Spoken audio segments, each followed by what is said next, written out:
Hey, you guys, welcome back to another episode of Mythabilities. I'm David, And I'm Mindy.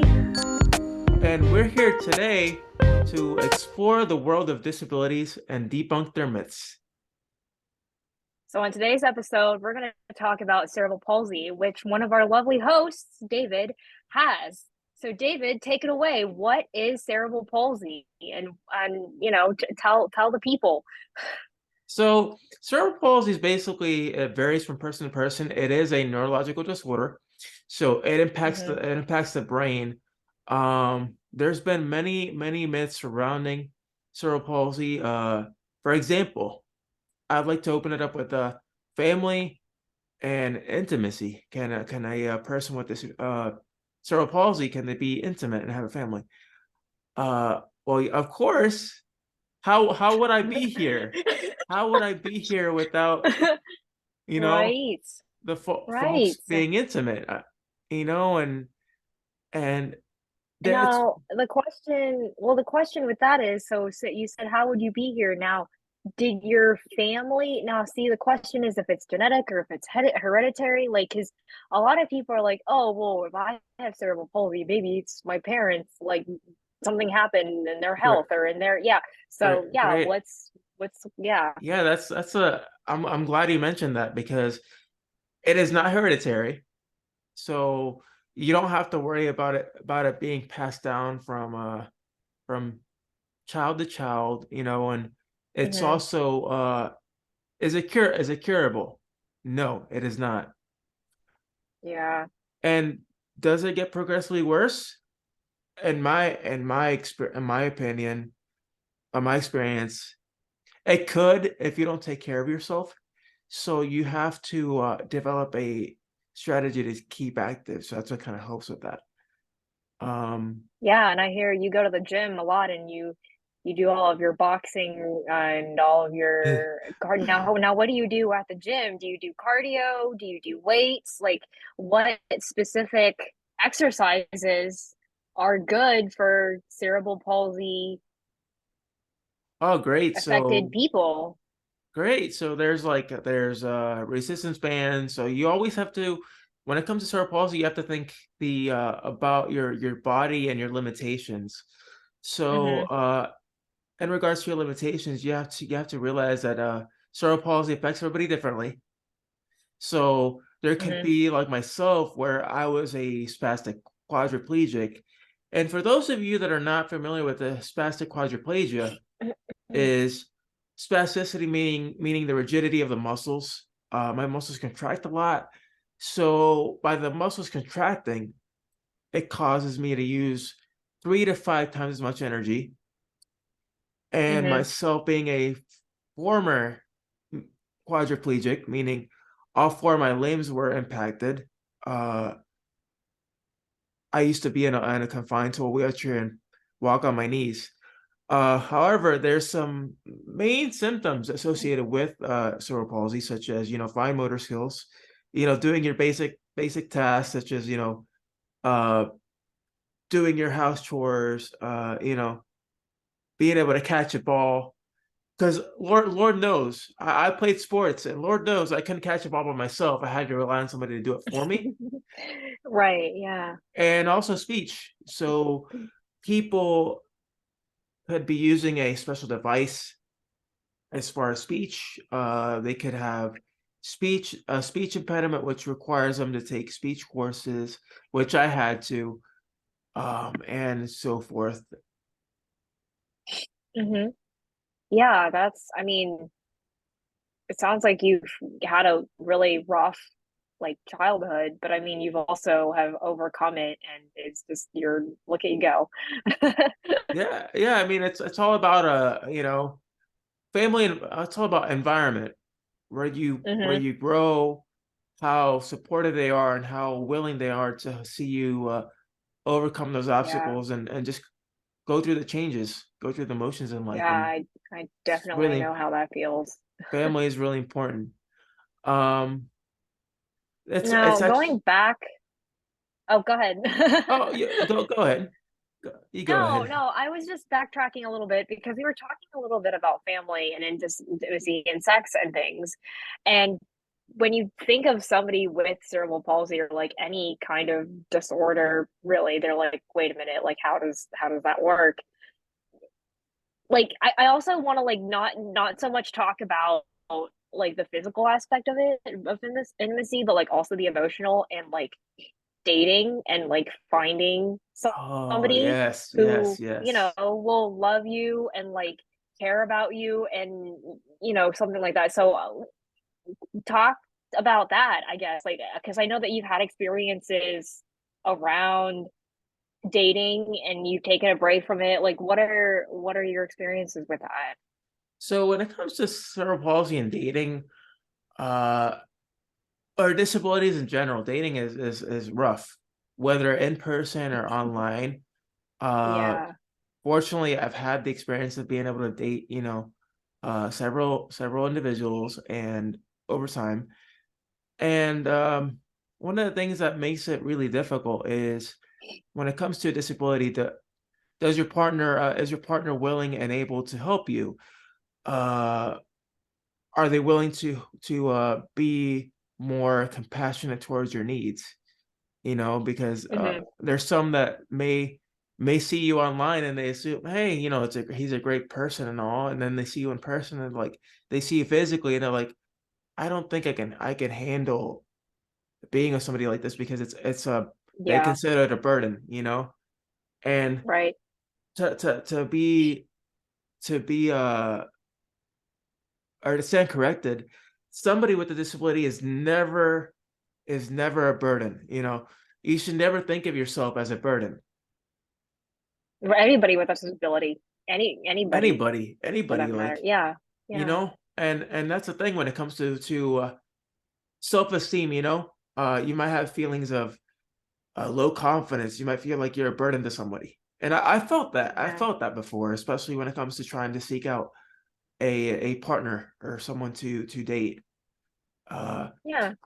and to bring it back to dating, one major question that I always find myself, well, find people asking is, should you disclose your disability when you're speaking to someone, you know, online as That's far as a you consider very, dating? yeah, Well, or like put it in your profile or something. and my answer is absolutely yes. Yes, you should. Yeah. You should. And Hmm. if they don't, and if they're not willing to accept it, then obviously you know who isn't compatible with you and who isn't willing to get to know you. Yeah. It's and we'll find out in on the next episode when we talk about shaken baby syndrome. Hint hint. Um I've had some very similar feelings and experiences to you, so I was curious to compare the two really. Um I also want to talk about like whether or not like cerebral palsy is considered a disorder or a disease or like because you never really think about that kind of stuff. And they're it's medical, you know, it affects you medically. It's, you know, it's a medical thing, but I mean, like, is it really a disorder? Is it really a disease? Like, we talked about how it can't be treated, like, there's Right. no cure for it, but you know, Right. it's interesting this kind of things. Yeah, like cerebral palsy can be managed through a healthy diet, through active exercise. Is it a disease? Absolutely, no, no, it's not. But I could go up to someone and be like, "Oh my God, I can give you cerebral palsy. Look, I'm giving you CP." Like, no, Yeah, I'm not gonna pass it on to you. Like, why be right. so? It's funny because this brings up a good point. So you have parents, they have kids. I go out to public. They see Hmm. me. Kid is Hmm. curious. They ask questions. Yeah, Parent goes right. Yeah, and as shields their yeah, kid. And that is yeah. that is the I worst don't feeling in get the that. world, right? They shield their kid away from you, thinking that you have some sort of disease. There we go. And it's not Or like a mental issue, really. It's like, oh, don't talk to that man. He's crazy or whatever the case is. And you're obviously not. And a lot of kids and adults with CP aren't crazy. They actually, I'm pretty sure most of them aren't because they know what you're saying, they understand what you're saying. They just some of them can't talk or like communicate. And that's also another good point to bring up, I guess, because like you say that affects everybody differently, but like a lot of like some of them don't know how to speak or they can't speak Right. And and they can't walk. So, right. And the great thing about that is people with cerebral palsy are educated. I myself have a mhm, bachelor's degree. I have, work with the youth and mhm, also I can say I was once illiterate, but is it the end of the world? No, you have so I many mean, assistive they're devices out perfectly there. able.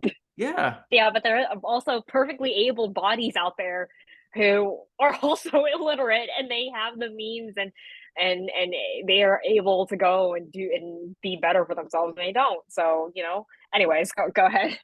right, right. And and are they educated? Yes. And as far as illiteracy and education, there's always Hmm. assistive devices to either help you speak or help you Yeah. walk or just cope through Yeah. everyday life. Yeah. Um, does it get worse over Well, time? Do yeah, I think ha, so, right? I you, mean, sometimes, like you said, exercise and if you take care of yourself. yeah, I mean, of course your body's gonna break down quicker and you're gonna feel pain and things like that, but it's not going to get any worse. It is how it is. Hmm. And if funny thing is if there's a very small number of those with cerebral palsy affected. So 1 in 345 children are impacted every year, I would say. Yeah. Am I Yeah. correct? And Yes, you are. And yeah, that's not a very large number, folks. not a very large number at all. And Yeah. if you really want to spread awareness on cerebral palsy, get out there and talk about it. Get out there and educate the public, whether it's talking to schools, organizations, nonprofits. Um, Heck, I even work with my city commissioner, and we're doing a proclamation on There you World go. on World CP Day in October. So the key to this conversation is get out there because once you one voice can turn into 1,000 if you're really willing and able to talk about the topic out there. Yeah. Yeah, it's true. And that's awesome that you're out there and you're talking to like a city commissioner. I mean, that's like gaining awareness. That's like amazing that you're doing that. So, and what day is it in October? Just so that our listeners know. It should Or are be you guys still sometime. working on that? It should be sometime the first week in October. So I think October or no, the second week, October 10th. So around there. Wow. Okay. Well, that's awesome. That's really great that the work you're doing. Seriously. Oh, I think uh, we debunked a lot of myths on this episode, though. I think so too. I hope everybody listening can learn and hopefully become advocates themselves on cerebral palsy. And next time they meet somebody with cerebral palsy or they meet somebody able-bodied that's completely being complete, but they can tell them, hey, no, no, that's not how you treat that person. They're not, Hmm. they might have cerebral palsy, but they're still human. Yeah. We're all human. We're all doing the best we can, right? Yes. And with that being said, I hope you enjoyed this episode of Mythabilities, and Mindy and I say goodbye until next time. Yeah, we appreciate all of our listeners, all of our followers. If you like this video, please, like, subscribe, share it with people that you know. And we hope to see you next time. Yes. Until next time. Have a good one, guys.